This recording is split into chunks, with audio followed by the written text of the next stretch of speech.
Je suis Marie Marevout, hématologue à l'Institut Bordet. Je m'occupe principalement des hémopathies lymphoprolifération.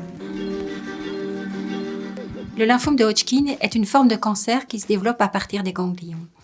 Il peut survenir à n'importe quel âge. Il touche généralement les patients jeunes entre 15 et 34 ans et les adultes au-delà de 65 ans.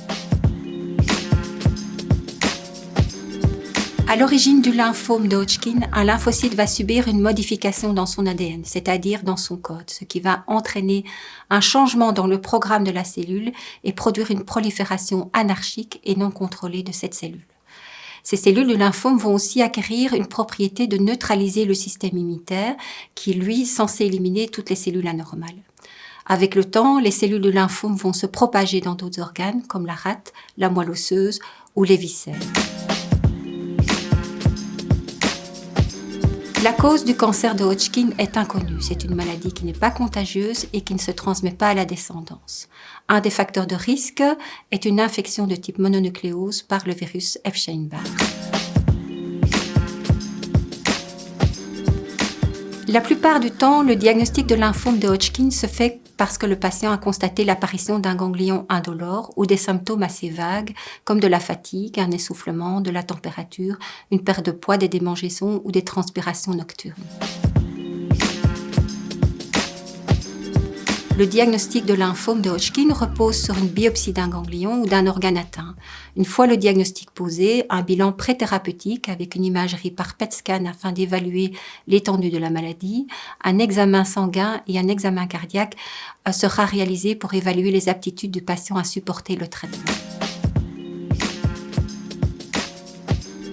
D'importants progrès thérapeutiques ont été réalisés ces dernières années, entre autres par des évaluations précoces par le PET scanner, permettant de sélectionner les patients bons répondeurs qui ont besoin de moins de traitement, ou par l'ajout d'anticorps monoclonaux chez les patients les plus graves, ou par l'utilisation de techniques modernes de radiothérapie permettant de préserver les tissus sains. Le choix du traitement va dépendre du stade de la maladie, des symptômes, de l'âge du patient et des maladies associées. Il sera toujours décidé en équipe multidisciplinaire, incluant les hématologues, mais aussi le médecin nucléariste, l'anatomopathologiste, le radiothérapeute.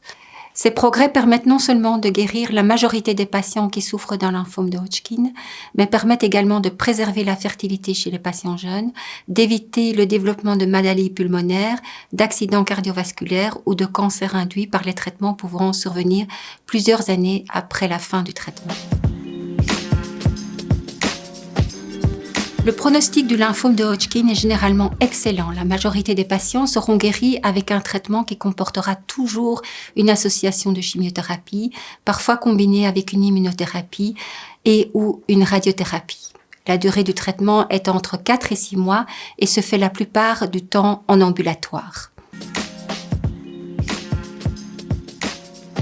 L'annonce du diagnostic d'un lymphome de Hodgkin bouleverse profondément la vie des patients.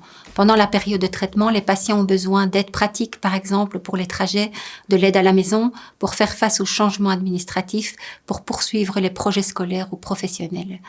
Outre le médecin hématologue et l'infirmière coordinatrice de soins, vous pourrez compter sur une importante équipe multidisciplinaire comportant des infirmiers spécialisés pour la prise en charge des patients jeunes, pour l'aspect esthétique, des assistants sociaux, des coachs fatigue, des kinésithérapeutes, des psychologues.